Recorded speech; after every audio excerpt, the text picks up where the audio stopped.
Assalamualaikum warahmatullahi wabarakatuh. Ketemu lagi di Flow Tutorial. Pembahasan kita kali ini adalah tentang screen recorder, yaitu sebuah aplikasi untuk merekam layar di handphone ya. Di sini ada sebuah aplikasi yang namanya EDV Screen Recorder. Nah, satu hal yang menarik dari EDV Screen Recorder ini memiliki bisa settingan videonya itu sampai 60 fps, gratis, ringan, ukurannya kecil, dan juga tanpa watermark. Wah, keren ya. Oke, gimana cara mendapatkannya? Tinggal teman-teman masuk aja ke Play Store. Kemudian teman-teman bisa mengetik di bagian pencarian ini ADV Screen Recorder. Nah, seperti ini ya teman-teman, EDV Screen Recorder. Kita klik aja di sini. Kemudian teman-teman bisa menginstalnya seperti biasa. Berhubung aku sudah menginstalnya, ya sudah. Kita langsung lanjut aja ke tutorialnya, bukan tutorial ya, pembahasannya. Oke. Nah, di sini ada sebuah aplikasi EDV Screen Recordernya. Kita klik aja langsung. Nah, kemudian teman-teman di sini muncul tampilan seperti ini, di mana di atasnya ada tulisan EDV Screen Recorder. Kemudian tampilan halaman depannya itu lebih clean dengan warna ininya hijau toska. Ya, oke, itu nggak terlalu penting sih. Oke, lanjut aja. Di sini ada tanda plus, di mana tanda plus ini adalah launch overlay menu. Yang dimaksud dari launch overlay menu ini adalah ini teman-teman, tampilan seperti shortcut di bagian pinggir ini ya. Nah, di sini kita bisa menggunakan shortcut ini. Nah, di sini ada yang namanya kamera dan lain sebagainya, nanti bisa kita atur. Yang paling penting adalah kita langsung aja masuk ke settingannya. Oke, di sini ada yang namanya setting.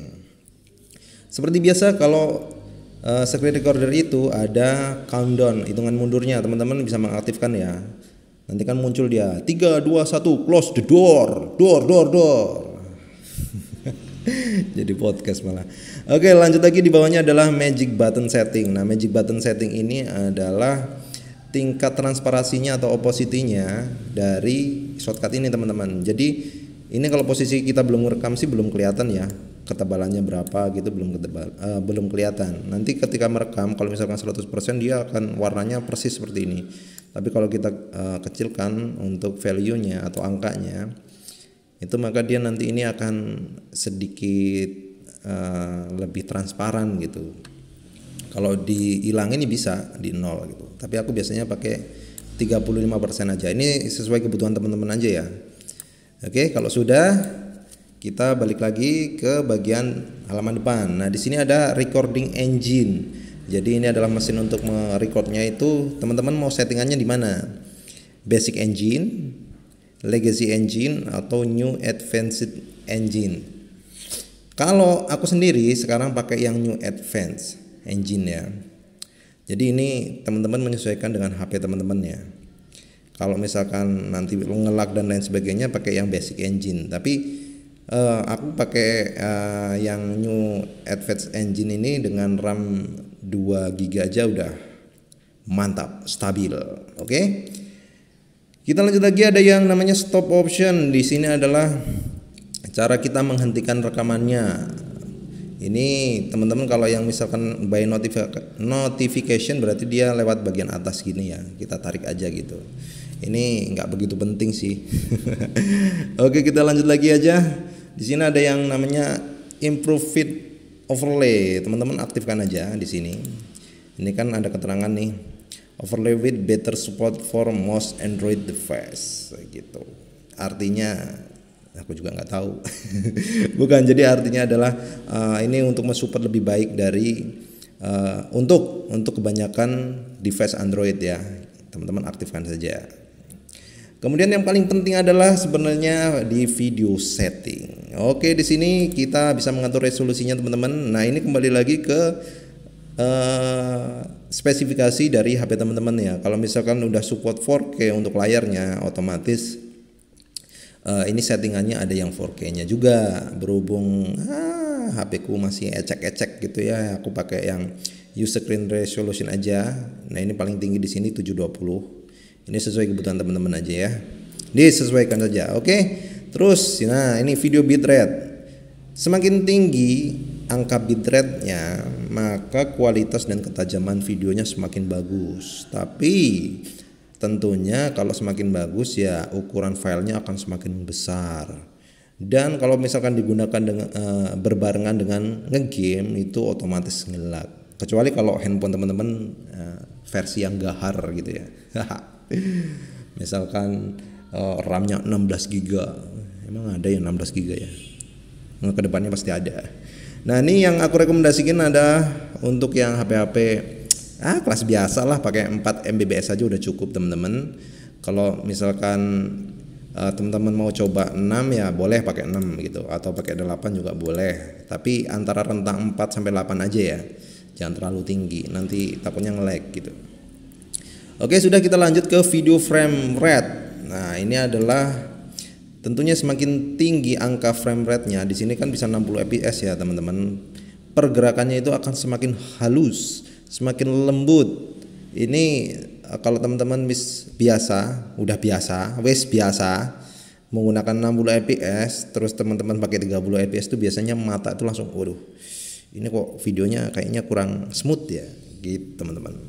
Berhubung aku buat tutorial, jadi aku pakai 30 fps aja udah cukup. Kalau teman-teman mau ngegame dengan 60 fps dan HP-nya kuat, silahkan dipakai saja.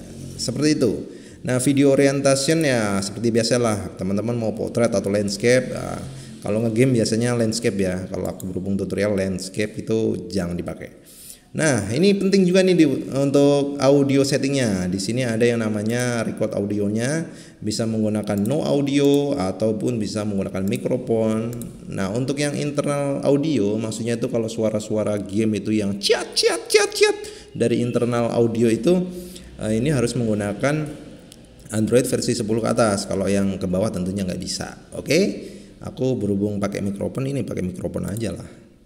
Nah, di sini teman-teman yang namanya use camera, berarti teman-teman itu bisa menampilkan wajah teman-teman, misalkan seperti ini nih. Nah, ini bisa ditampilkan tuh.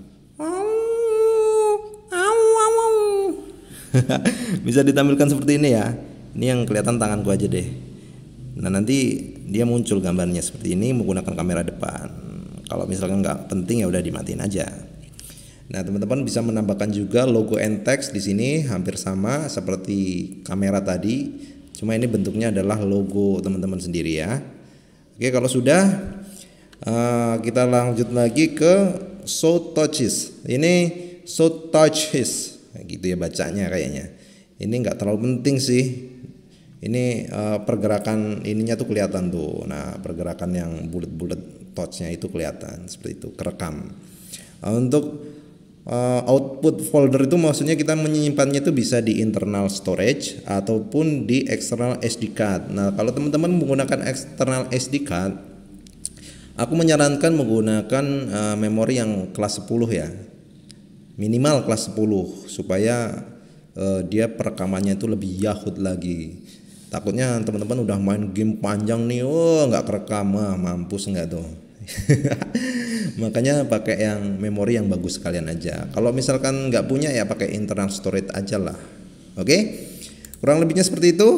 Kemudian kita coba lihat di bagian depan di shortcutnya ini. Nah, di sini kita muncul kamera ini, kita bisa langsung mengeklik kayak shortcut ini, nanti muncul gini teman-teman.